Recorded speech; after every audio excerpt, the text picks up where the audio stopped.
Hello guys, welcome back to this channel. In today's video, I'm going to show you how you can remove unwanted object from your video using CapCut PC. Okay, let's get into it guys. For example, I'm going to remove this object from my video.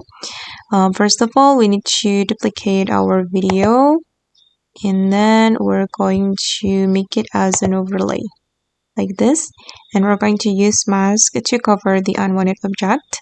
So you can go to the mask and then add mask, and for the mask I'm going to choose the circle mask, and then you can take another part of your video to cover the unwanted object. I'm going to take this part which is suitable to cover the object.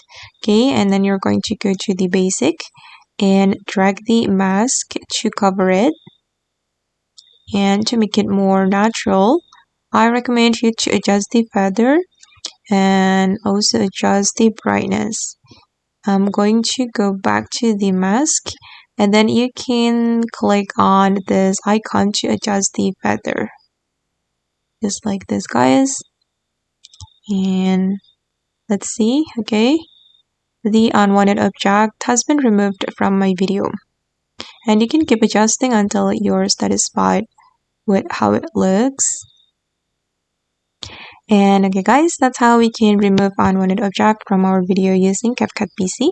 I hope this video will be useful for you. Thank you so much for watching and bye.